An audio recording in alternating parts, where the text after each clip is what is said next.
पत्रव्यवहार करून सुद्धा समाजाचं आंदोलन अतिशय मोठ्या प्रमाणात ज्यांनी उभा केलं होतं असे आपले आमदार सन्माननीय आमदार अनंतकुमारजी पाटील साहेब यांचं या संभाजीनगर जिल्ह्याच्या वतीने आमची सर्व टीम त्यांचं या ठिकाणी सत्कार करत आहे।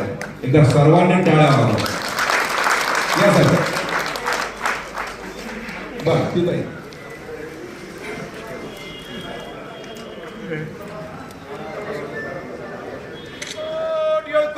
जय मल्हार येळकोट येळकोट जय मल्हार। रोडगे साहेब इकडे बघा। येळकोट येळकोट जय मल्हार। येळकोट येळकोट जय मल्हार। दीपक भाऊ तुम आगे बढ़ो, हम तुम्हारे साथ हैं। दीपक भाऊ तुम आगे बढ़ो, हम तुम्हारे साथ हैं। दीपक भाऊ तुम संघर्ष करो, हम तुम्हारे साथ हैं। सदिच्छेने शुभाशीर्वादाने या ठिकाणी आयोजकांच्या वतीनं मल्हाररोदे दीपक भाऊ बोर्डे यांचा सत्कार करण्यात आलेला आहे। यानंतर पुढील प्रास्ताविक करण्यासाठी सन्माननीय संतोष भाऊजी कोले साहेब यांना मी निमंत्रित करतो की आजच्या या बैठक प्रसंगी आपण प्रास्ताविक करून मनोगत व्यक्त करावं।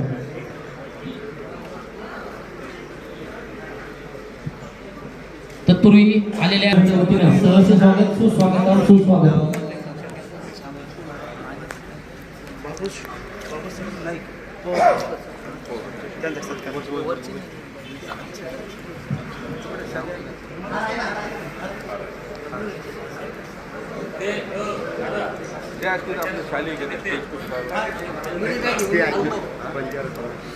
या ठिकाणी माननीय बाबूसिंगजी नाईक पोहरा देवी या ठिकाणून या कार्यक्रमासाठी आपल्या या कार्यक्रमासाठी ते आलेत। त्यांचं अतिशय टाळ्याच्या गजरात प्रचंड माननीय नाईक यांचं या ठिकाणी ज्येष्ठ नेते आहेत आणि आपल्या सर्वांच्या लढाईला खांद्याला खांदा देऊन या उक्तीला धरून अखंड हिंदुस्थानात कन्याकुमारी ते काश्मीर पर्यंत भारताच्या चारही कोपऱ्यापर्यंत ज्यांनी खऱ्या अर्थाने हिंदुत्वाला जतन करण्याचं काम केलं ते राजमाता पुण्यश्लोक अहिल्यामाई होळकर यांना नतमस्तक होऊन ज्यांनी आपल्याला खऱ्या अर्थाने लोकशाहीतून तुम्ही राजेशाहीतून लोकशाही आल्यानंतर आपल्याला जो घटनादत्त अधिकार देऊन जी नियमावली करून वंचित उपेक्षितांना खऱ्या अर्थाने जो न्याय द्यायचं काम केलं, जसे राज्यघटनाकार विश्वरत्न डॉक्टर बाबासाहेब आंबेडकर यांना नतमस्तक होऊन शाहू राजा यांनाही नतमस्तक होऊन ज्यांनी सर्व समता बंधुत्व निर्माण करून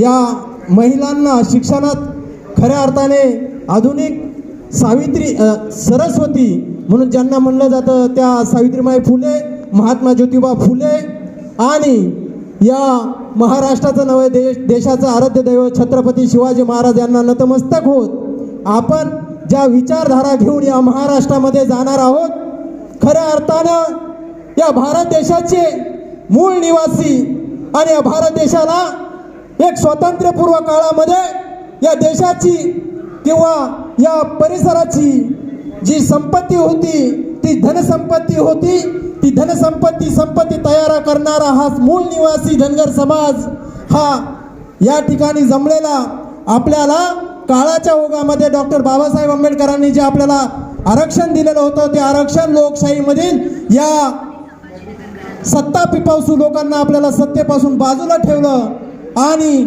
आपला जो धनगर आरक्षण एसटी आरक्षण जो आहे त्यापासून आपल्याला देऊन न देता या सर्व लोकांनी त्या ठिकाणी आपल्यावर अन्याय केलेला आहे त्याला वाचा फोडण्यासाठी या ठिकाणून आपण सर्वजण प्रत्येक जिल्ह्यातून 1 2 1 2 3 4 असे 10 10 20 20 लोक या ठिकाणी प्रतिनिधी जमलेले आहात। मित्रांनो, माझ्या बांधवांनो, वरिष्ठ मंडळींनो, तुम्ही सर्वजण सत्कारा योग्य आहे। पहिले तर असं आहे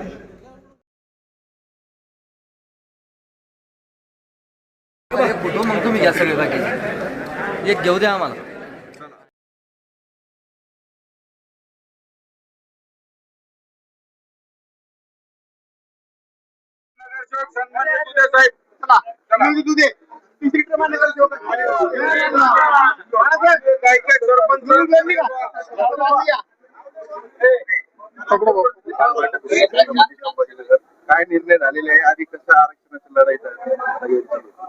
आपण म्हणतो संविधानानुसार हा देश चालतो, पण दुर्दैवानं संविधानाची अंमलबजावणी खऱ्या अर्थाने या देशात झाली नाही.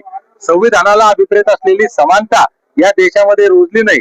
कारण धनगरांचा समावेश या संविधानानुसार एसटी कॅटेगरीमध्ये होतो. 47 जमातींच्या यादीमध्ये 36 नंबरला धनगर आहेत आणि गेल्या 7 दशकांपासून हा घटनादत्त अधिकाराच्या अंमलबजावणीचा लढा सुरू आहे. 2014ला नरेंद्र मोदी साहेब ज्यावेळेस पंढरपूरला आले त्यांनी लाखो लोकांसमोर सांगितलं होतं की आम्हाला सत्ता द्या, आम्ही तुमचा प्रश्न सोडवतो. आता या राज्याचे मुख्यमंत्री देवेंद्र फडणवीस साहेब ज्यावेळेस बारामतीला गेले, आमच्यासारखे तिथं 9 उपोषणकर्त्यांनी लाखो समाज बांधवांसमोर त्यांनी सांगितलं की तुम्ही आम्हाला सत्ता द्या, पहिल्या कॅबिनेटमध्ये देतो. परंतु सरकारचं गेल्या 12 वर्षांपासून हे सातत्यानं धनगर समाजाला फसवणं सुरू आहे. 17 सप्टेंबरला म्हणजे आम्ही जे म्हणतो की बाबासाहेब आंबेडकरांनी अमृतरूपी आरक्षण आमच्यासाठी दिलंय, परंतु इथल्या प्रस्थापित आणि धूर्त व्यवस्थेनं हे कैद करून ठेवलंय.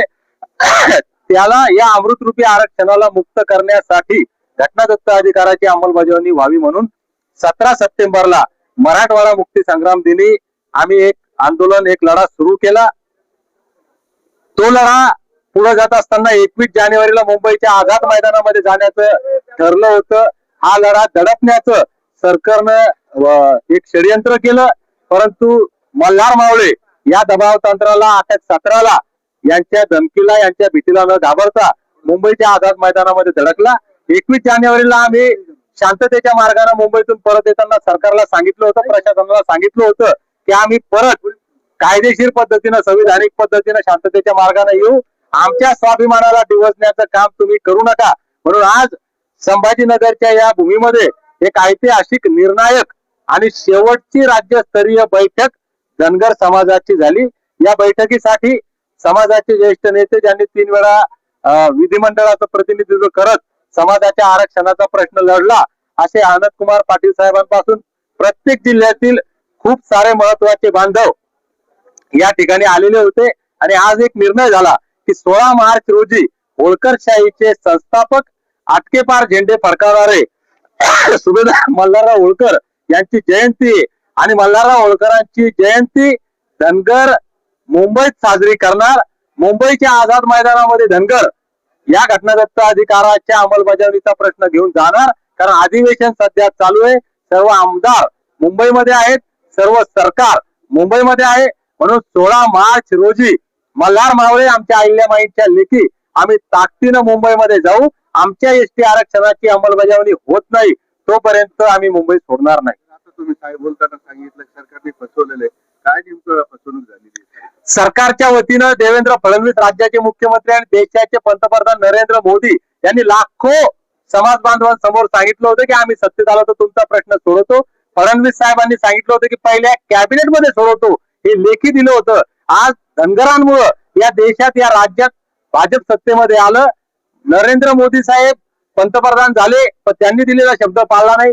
देवेंद्र फडणवीस साहेब मुख्यमंत्री झाले, त्यांनीही धनगरांना शब्द दिलेला पाळला नाही. म्हणून ते गेल्या 12 वर्षांपासून धनगरांची सातत्यानं फसवणूक करत आहे. ही भावना आता धनगरांची झालेली आहे आणि ही भावना जर कायम राहिली तर येणाऱ्या काळात ज्या धनगरांनी यांना सत्तेत बसवलं, हेच धनगर यांना सत्तेतून दूर करतील. म्हणून तुम्हाला जर सत्ता टिकवायची असेल तर तुम्ही धनगरांना दिलेला शब्द पाळा, हे सांगण्यासाठी आम्ही मुंबईमध्ये जाणार आहोत. सध्या जी परिस्थिती आहे महाराष्ट्रामध्ये, सर्व समाज आरक्षणाचा लढायला लढत आहे. पण तुमच्या समाजाचे लोक, अनेक कार्यकर्त्यावर गुन्हे दाखल, जेलमध्ये गेले.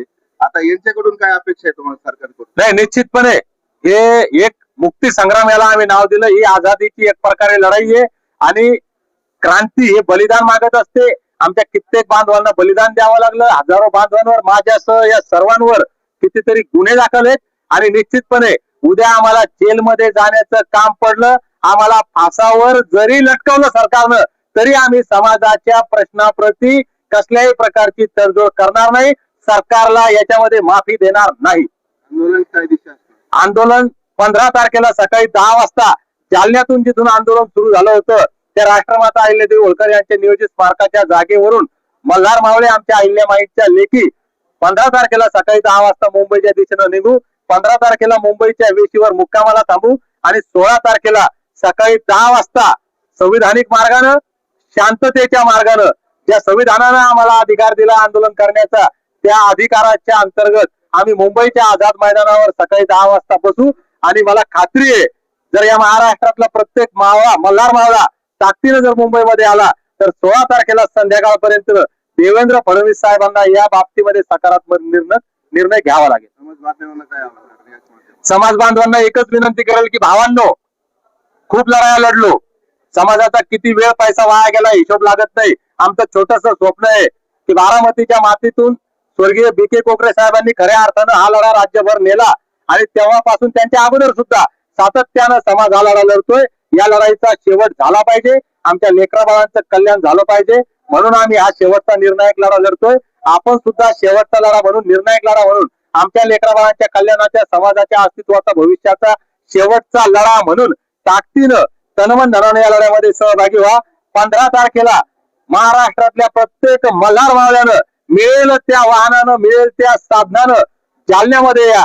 जे बांधव जालन्याला 15 तारखेला सकाळी 10 पर्यंत पोहोचणार नाही त्यांनी मिळेल त्या साधनानं, मिळेल त्या वाहनानं 16 तारखेला सकाळी 10 वाजेपर्यंत मुंबईत पोहोचा. कुठतरी दूर धरलेला आहे. आपले छत्रपती संभाजीनगर मध्ये पूर्ण महाराष्ट्रभरातून जे कार्यकर्ते, पदाधिकारी, धनगर समाजाचे नागरिक आले, काय नेमकं नियोजन बैठकीमध्ये झाले?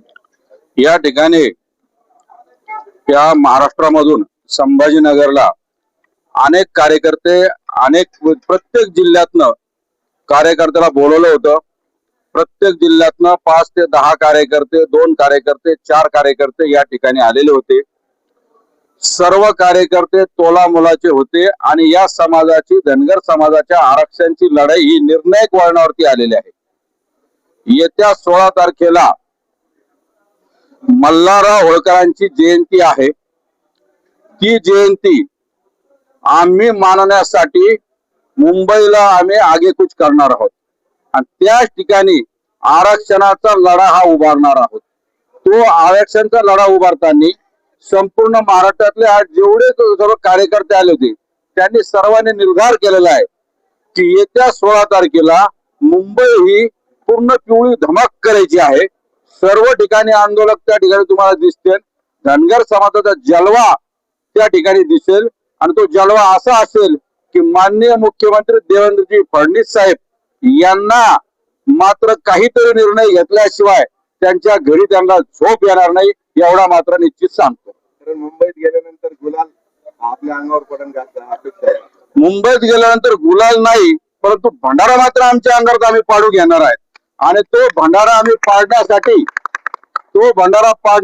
त्या ठिकाणी जीवाची आहुती जरी लागली तरी चालेल. त्या ठिकाणी काय होईल ते होईल, पण एकदाचा हा प्रश्न आम्हाला एकदा मिटूनच टाकायचा आहे. आमच्या वडिलापासून, आज्यापासून, पंजापासून ही चाललेली लढाई आता कुठेतरी निर्णायक वळणावर येऊन आम्हाला ती संपवायची आहे. आंदोलन 1-1.5 महिन्यापूर्वी ऑलरेडी एकदा मुंबईपर्यंत गेलं होतं. आता परत तुम्ही मुंबईला यायचा निर्धार केलाय. काय फरक असणार आहे या आधीच्या आंदोलनातून आताच्या आंदोलनात? अतिशय मोठा फरक असणार आहे. त्यावेळेचं जे आंदोलन होतं तेव्हा सरकारने वेगवेगळे कारण दिले होते की आमची आचारसंहिता चालू आहे, जिल्हा परिषदच्या निवडणुका होत्या, काही ठिकाणी पंचायत समितीच्या निवडणुका चालू होत्या आणि काही ठिकाणी महानगरपालिकेच्या निवडणुका चालू होत्या. त्यावेळी त्यांनी आचारसंहितेचं कारण काढून वेळ दाखवूपणा त्या ठिकाणी केला होता. तो वेळ दाखवूपणा करायला आता सरकारला कुठलंही कारण उरलेलं नाही. त्यामुळे आणि सर्व लोक आता मोकळे झालेले आहे. जिल्हा परिषद वाले मोकळे झालेले आहे, पंचायत समितीवाले मोकळे झालेले आहेत, महानगरपालिका सुद्धा मोकळे झालेले आहेत. त्यामुळे आंदोलनाला फार मोठी धार या ठिकाणी येणार आहे. शेवटचं प्रश्न असा आहे, कारण लोकप्रतिनिधी आंदोलनामध्ये सहभागी होणार आहे का आपल्या समाजाचे? 100% होणार आहे. लोकप्रतिनिधी जर समाजाचे लोकप्रतिनिधी जर त्या ठिकाणी समावेश नाही झाले तर त्या लोकप्रतिनिधीला त्याच्या समाजासमोर, त्याच्या मतदारासमोर तोंड दाखवायला जागा राहणार नाही. काय समाज बांधवांना काय आव्हान? समाज बांधवांना हेच आव्हान आहे, बाबांनो, आपले वडील थकलेत, आपले आजोबा थकले, आपले पंजोबा थकले, आपण पण थकलो, परंतु आपल्या लेकरा बाळासाठी, आपल्या मुलाबाळासाठी, आपल्या गरीबातल्या गरीबाच्या मुलाबाळासाठी आपल्याला हे आंदोलन करणं आहे. म्हणून तुम्हाला आज बी मरणं आहे, उद्या बी मरणं आहे. जसं शेलार मामाने दोर कापला होता, गड्यांनो तुम्ही एक तर लढून मारा नाही तर उडी खाऊन मारा, तोच प्रकार आज तुम्हाला करणं आहे.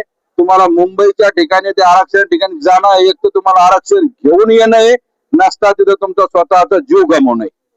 समाजात आज एक खासदारकीसाठी उमेदवार दिला त्याकडे तुम्ही कसं बघता? त्यांचं तर आम्ही अभिनंदन करतो. एक काय त्यांनी तर 10 द्यायला पाहिजे होते, 4चे 4 आम्हाला द्यायला पाहिजे होते. कारण आमचा बॅकलॉग साऱ्यात मोठा आहे. एक देऊन आम्हाला कुठे तुम्ही गोजवणी करतात. आमचं मतदान घेता आणि एखादा खासदारकीचं आम्हाला तिकीट देता, एखादा खासदारकीचे राज्यसभेचे देता, हे पण तुम्ही पापच करता ना. तुम्ही दिलं म्हणून काही उपकार नाही केलेला. आम्ही तुम्हाला भरभरून मतदान दिलेलं आहे. तुम्ही कधीच सत्तेवर आला नसता जर धनगरांनी मतदान नसतं केलं म्हणून तुमचे उपकार नाही. पण ज्यांना दिलं त्याचं अभिनंदन आहे, त्याचं खूप खूप अभिनंदन आहे. आंदोलनाच्या माध्यमातून मुख्यमंत्र्यांनी काय इशारा देणार? आम्ही माननीय मुख्यमंत्र्यांना आतापासून इशारा देतोय की मुख्यमंत्री साहेब, खुर्ची कधी बी हलू शकते. कोणी आमर पट्टा घेऊन आलेलं नाही. जर धनगराचं मतदान बाजूला झालं ना, तुम्हाला मतदान कोणाचंच नाहीये. एक समाज तर तुम्हाला फुलटू मतदान करत नाही. जर ओबीसी मधला मुख्य घटक हा धनगर आहे, हा जर बाजूला झाला तर तुमचा विषय संपला मुख्यमंत्री साहेब, विषय संपला.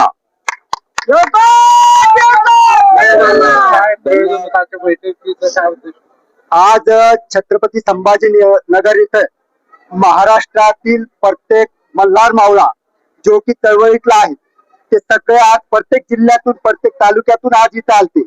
आणि कारण हे जो लढा 17 तारखेचा मुक्ती संग्राम जो उभा केला होता त्या लढ्याची शेवटची बैठक, कारण बैठक याच्यावर समाजातून खूप नाराजी व्यक्त झाली. तर बैठक आता बंद करा, काहीतरी एक निर्णय घ्या आणि मुंबईच्या दिशेनं पुढे चाला. तुम्ही आताच माझा प्रश्न विचारला होता की मुंबईला तुम्ही गेले तर परत मुंबईला का चालले? कारण मुंबईला त्यावेळेस जाण्याचं कारण होतं की आम्हाला तिथे मुंबईला जायचं होतं, पण आम्हाला सरकारने ते नाकारलंय. म्हणजे कोणताही आमचं म्हणजे संविधानिक मागणी ही त्यांनी नाकारली आणि आम्हाला तिथे जेलमध्ये टाकलं. पण आम्ही थांबलो नाही, कारण आम्ही ठरवलं होतं आम्ही जाणार म्हणजे जाणार. आणि आम्ही मुंबईमध्ये घुसलो आणि मुंबईमध्ये जाऊन आंदोलन करून आलो. पण आता आम्ही सर्व समाज बांधवांनी असं ठरवलं 15 तारखेला मुंबईला जायचं आणि परमिशन घेऊन, आणि सरकारने आता कोणतीही चल ढकल करू नये. धनगर समाजाला परवानगी देऊन आंदोलनाचं पुढची दिशा आम्ही ही ठरवणार आहे मुंबईला जाऊन. सरकारने जर आंदोलनाला परवानगी नाही दिली आणि आंदोलन जे चिरडण्याचा प्रयत्न केला तर यावर आपलं काय भूमिका?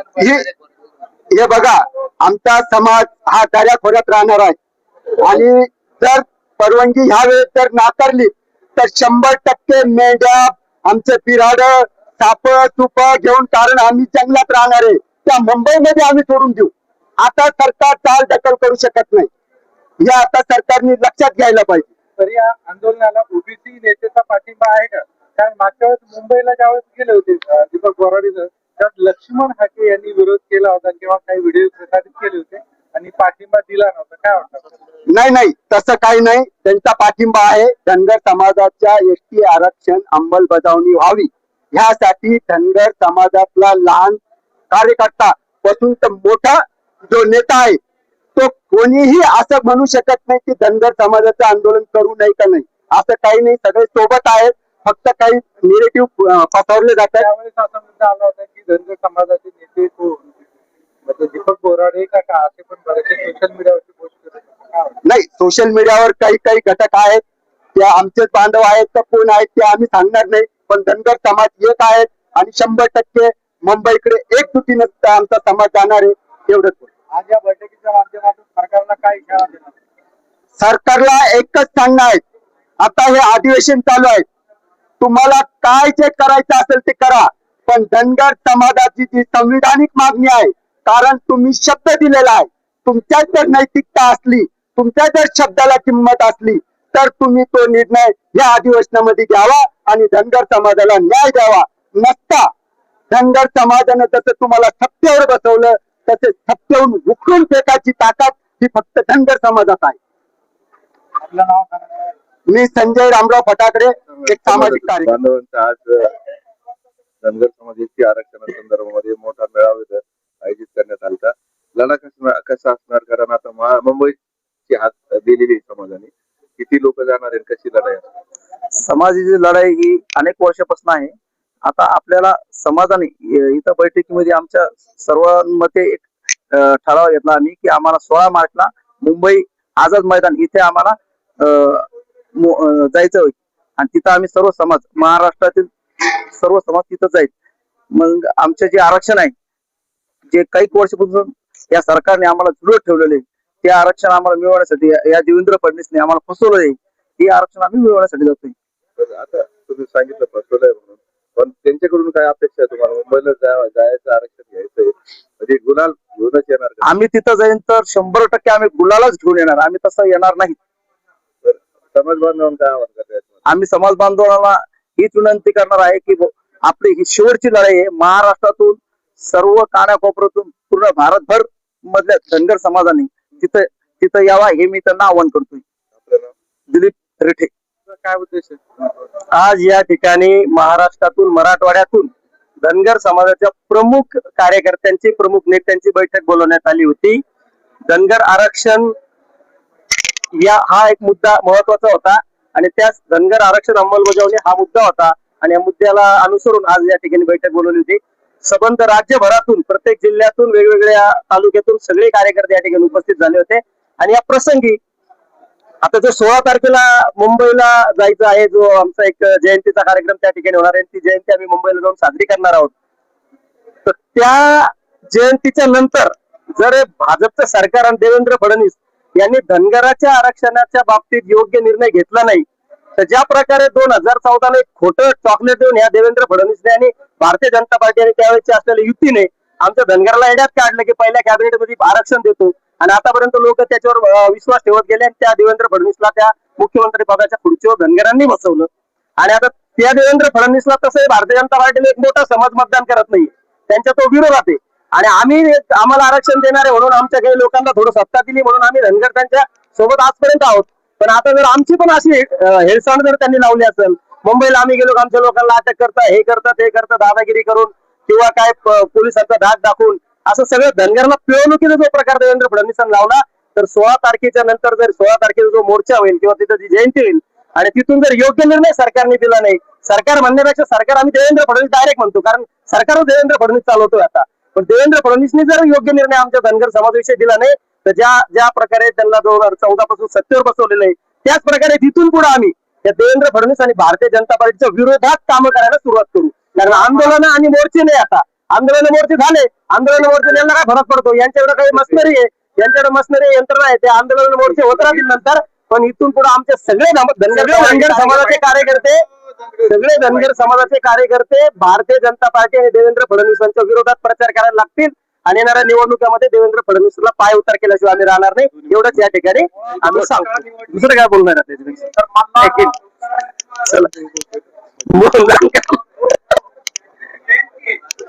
मल्हारराव होळकरांनी पेशव्यांना अखंड भारतामध्ये सत्ता मिळवून दिली.